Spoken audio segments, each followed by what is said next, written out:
Nita here with Heroesmart Homeschool Academy. Welcome to class. It's really good to have you. In today's lesson, we're going to be doing a logic problem. And I think you'll find it to be kind of fun, or at least interesting. It models itself after the, we talked a few days ago about a food menu and how each item had a certain value. Like for instance, the hamburger was $3 or something like that. And this particular logic problem takes into account, well, what if you don't know how much it costs? And maybe it's up to you to find out. That's why it's called logic. It requires the use of a little bit of brain power. And I believe we're going to be able to crack the code of it today. But before we go any further, let's go ahead and open up with prayer and recite our morality creed, and then we'll get right into today's lesson. We thank you, Lord, for this time we have to learn and grow. We seek to do the best we can and act what we know. We love you, God, with all our hearts, and to others' love we show. Pleasing you is our goal. Now to our lesson we shall go. In Jesus' name we pray. Amen. Amen. Good word. Let's also recite our morality creed. I believe in Jesus Christ, the Messiah who died and was resurrected from the dead to save humanity from sins. He is my Lord, Master, Boss, and Savior. I love God. I love myself and others with the God kind of love. I believe that the Bible is inspired by the Spirit of God and is the basis for morality, rights, and wrongs. I look to the Spirit of God to understand God's intent behind every letter of the Bible. I abide by this intent, and I live to honor God in thought, in word, and in deed. I believe there is a heaven to gain and a hell to shun. Father, please give me grace and mercy to please you more. This is my morality creed. In the name of Jesus, amen. Amen. Well, praise God. So let's get started with our logic problem today. So the way it works is you do not know the value of this food, menu item, if you will, which is a square. You don't know the value of the star or of the circle, but based on this diagram and based on the values that we have here, we're going to have to determine what the value of each of these items are. And the way it works, to go a little bit further, is you would sum is to add all of the shapes on each row or column. So for instance, this plus this equals this, okay? Or, square plus star equals 7. So if you're wondering, you're going to say, well, what is the value of a square? What is the value of a star? What is the value of the other star? And you would be correct if you're asking those sorts of questions. Square plus square equals 8.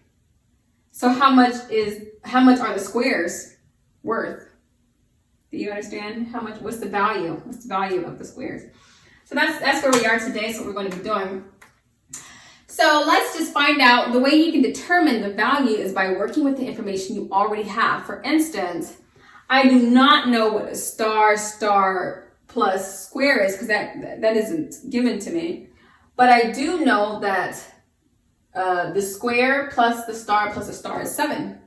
You know that?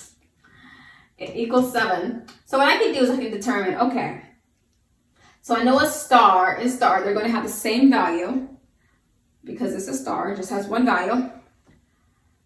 And the square is going to have a different value.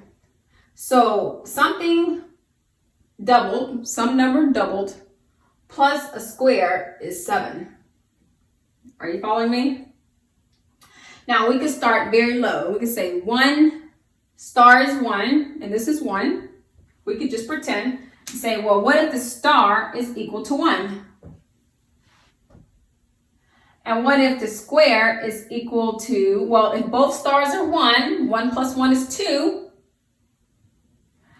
To get to 7, we're going to need 5. So that means that the square would have to be 5 because 2 plus 5 is 7. So let's pretend that we don't know. So we're just trying to find out. Let's just say that both stars are 1, the square is 5.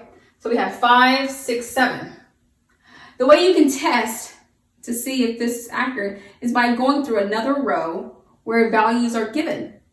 You could plug in the values that you think are true and see if it works out well for that particular column. So here's an example. We believe that the square is 5, the star is 1. So here are some squares and stars with the sum. We're going to plug in our numbers that we think are accurate. And we're going to determine if it gives us this 8, since this information is given to us. The star is said to be 5. So this is going to be 5. Excuse me, the square is said to be 5. So the square is going to be 5, but the star is said to be 1. So we say 5 plus 1 is 6. 6 plus another 5 is 11. Is that 11? Well, that means our initial assumption is wrong. Yes, it means it's wrong. So we're going to have to try again. Okay, so star cannot be 1. And the square cannot be 5. So let's try again. Okay, so here we thought the stars were 1, we thought the square was 5, but let's try to increase this. So instead of 1, 1, 5, what about 2, 2, 3? Okay, what about we say the stars are 2 and the square is 3? Then let's calculate that, make sure it gets us to 7. We have 2 plus 2, which is 4. 4 plus 3, which is 7. 7, okay. So far, so good. So far, so good. Now what we can do is we can go in and put these figures, plug these in, and see if we get this number, which is given to us. Okay. So we said the squares are 3 and the star is 2. So we have 3 plus 2, which is 5. 5 plus another 3, which is 8. Ta-da! Yay! We got the number 8, which means that these values are correct.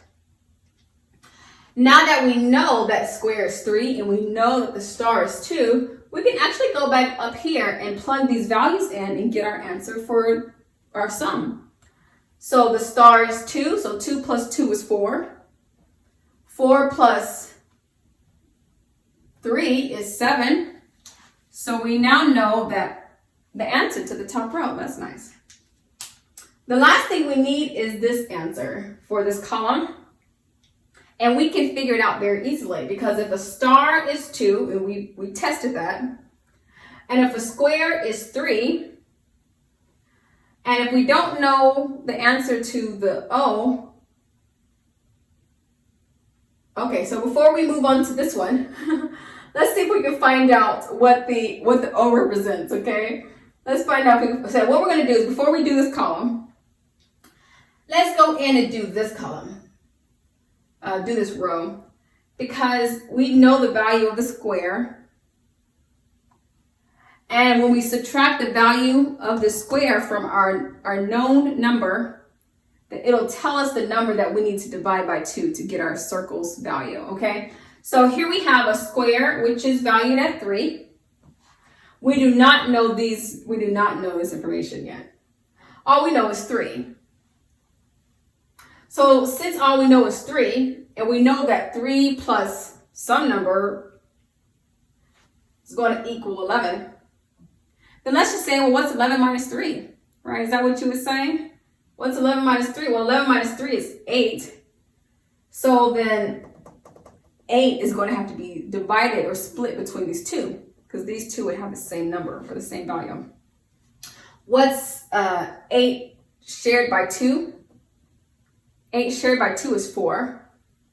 Or you say 8 divided by 2 is 4. So each circle is worth 4, has a value of 4.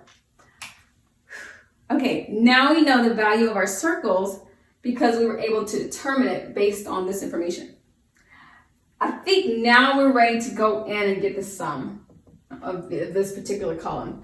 So let's try again. We have a star, which is valued at 2, a square, which is valued at 3, and a circle, which is valued at 4.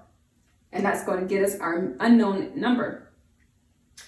The star is 2. 2 plus 3 is 5. 5 plus 4 is 9. So what is the sum of this? The sum of this is 9. And ta-da!